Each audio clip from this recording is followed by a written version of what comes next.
I am currently, just FYI, currently 66 hours and 47 minutes fasted. I have now completed my 65-hour fast that I'm going to be breaking tonight. But here's the thing, I'm not going to be able to eat at home tonight, so I am going to just be making a mishmash of different foods and just trying to do the best that I can. But I want to talk about my last refeed. I saw the comments, for the most part, were mostly positive, talking about, hey, your refeeds look a lot cleaner, they're a lot more whole food. Sorry, I'm like getting on an on-ramp here on the expressway, and I get that, and I appreciate people seeing the change. But for example, tonight, I'm not gonna have access to the foods I normally eat. I am going to try to eat more protein. I actually went ahead and put protein powder in a Ziploc bag that's actually right here.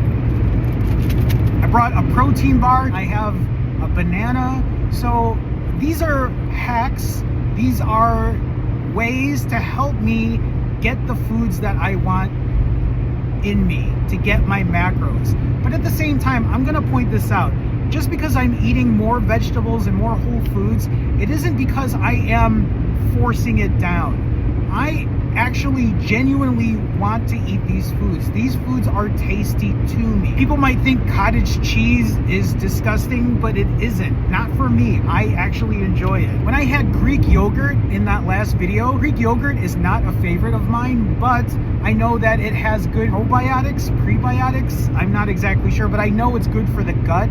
So it's something I'm trying to incorporate. And while I don't really necessarily like it, but what I did is I mixed a serving of that in my cottage cheese. And then I added fruit to it, and it tasted so good. I really enjoyed it. But I'm also gonna remind people, I am not perfect when it comes to my diet, when it comes to eating. I will never be that person. I will never eat completely clean. Yes, it has changed over time, and maybe there will be a day where the majority of my foods are clean. But for the most part, for what I'm doing, I am not there yet. I don't know if I will ever be there. It's really interesting to put my life public this way and share what I'm eating this way publicly, because I think when people see this, they just expect perfection when I eat. And you should really be asking yourselves this: are you perfect every time you eat?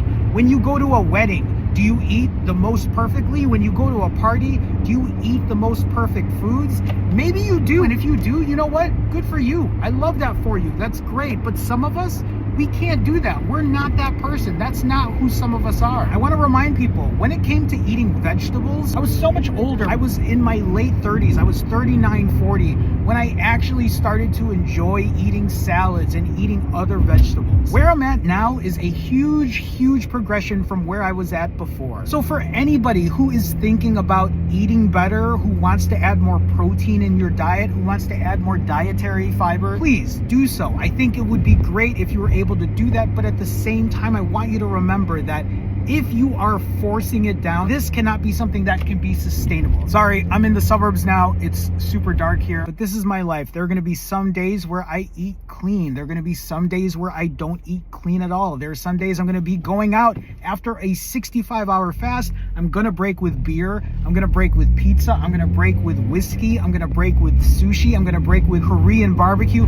I'm just naming my favorite things that I like to go eat. But there are going to be days like that, and people are going to judge, and they're going to say, how could you eat that? That's not how you break a fast. You know what? I lost 80 pounds in less than 5 months eating the way I do. For a lot of us who have not figured out how to control their food, control their calories, they have to take that journey and figure out what that's going to be like as they get there. This isn't something that you can force onto somebody. Yes, you can always suggest, you can always be helpful in that way. But for someone like me who has had such a hard time, who doesn't like when people tell me how I should eat, how I should diet, how I should do this or that, honestly, I am proof that what I wanted to do is what worked for me, and this is why I'm successful at where I'm at right now. That's it. So tonight I'm gonna be breaking. I'm going to be eating some of the foods that I did bring. I'm probably going to be eating a lot of unhealthy foods because after this, I'm going to go back on another fast. I'm going to go for my walk. I'm going to go lift weights. I'm going to go lift heavy. And then I'm going to continue the process. I'm going to keep continuing this journey, whether you like to watch what I eat or not, whether you agree with what I eat or not, whether you agree with the way I fast or not, because you know what? It has worked for me. My journey is my journey. Your journey is your journey. I didn't get to where I'm at today because I followed someone else's plan to a T. I am where I'm at today because I implemented a journey. I used the tools that I needed to use to help me find success. And you know what? When you are the one in control, when you are the one making those decisions, that's when you feel like you've really done it. That's when you feel like you've really made it.